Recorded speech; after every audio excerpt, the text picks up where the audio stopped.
নির্বাচন কমিশন এটা জবাব দিবে, তারপর আমরা ছাড়বো। না হলে র্যাব যদি আমাদের গুলি করে, আমরা গুলি খেতে শিকার আছি।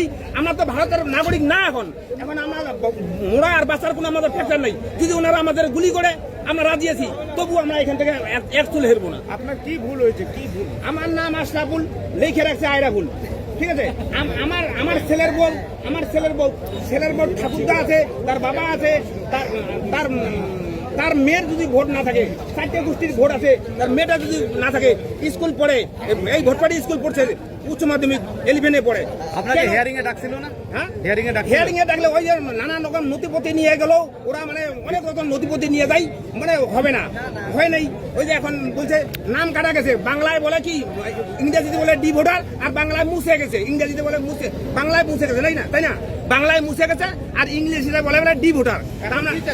এখন আমাদের ভোটার লিস্টে বৈধ ভোটার যারা আমরা আছি, বৈধ ভোটারকে ভোটার লিস্টে যদি নাম না থাকে, তাহলে আমরা কিছুতেই নির্বাচন কমিশনের কাছে আমরা ধিক্কার জানাই যে এটা কেন এরকম কাজ করলো, অবৈধ কাজ কেন করলো।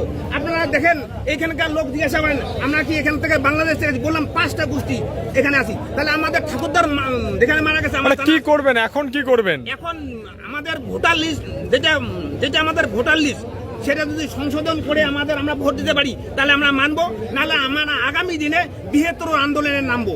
তাছাড়া আমরা মানে কি ভোটের আগে আন্দোলন করবেন না পরে? না, ভোটের আগে আমাদের মৃত্যু তো ভোটের আগে পড়ে। আমরা তো ভোট দিতে না পারি, আমরা কি গণতন্ত্র থাকতে পারি? আপনাদের কাছে কালকে গেলে তো আমার একটা কেস নিবেন না, আমি তো আমাকে বাধ্যবাধকতা দিবেন না। আমি একটা লোনের টাকা উঠাইতে যাবো, আমাকে টাকা দিবেন না, দিবেন কি বলেন? বলবে কি তুমি দেখি তোমার কাগজ, তুমি ভোট দিছো নাকি, বাস আমার লাইফ শেষ।